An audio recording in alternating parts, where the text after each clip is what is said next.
អង្គុយរៀនបងលួចមើលអូនស្រីមិនដឹងខ្លួនអង្គរួនដួងចិត្តញាប់ញ័រហារតី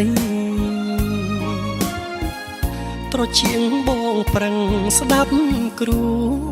ភ្នែកសំឡឹងស្រី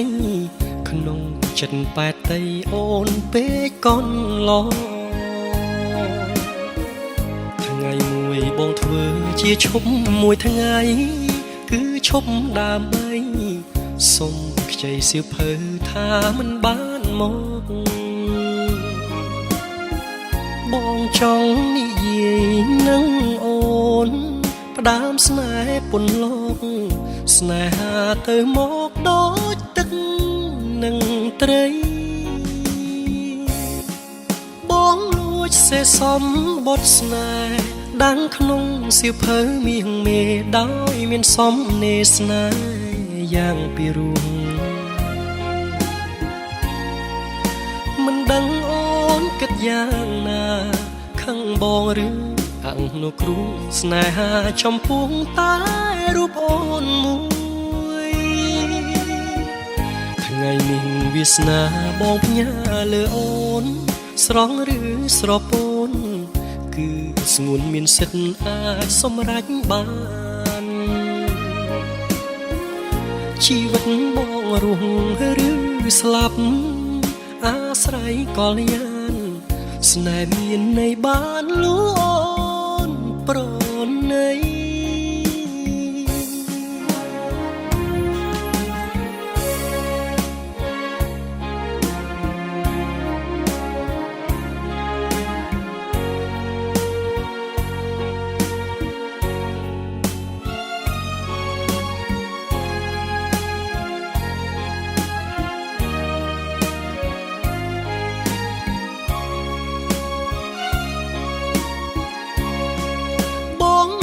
សេសំបត់ស្នេហ៍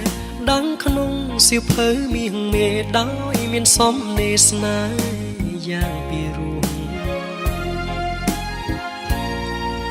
មិនដឹងអូនគិតយ៉ាងណាខឹងបងឬអនុគ្រូស្នេហាចំពោះតែរូបអូនមួយថ្ងៃនេះវាសនាបងផ្ញើលើអូនស្រងឬស្រពោនគឺស្ងួនមានសិទ្ធអាចសម្រេចបាន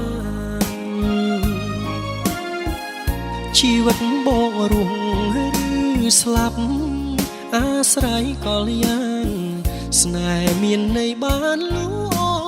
នប្រណី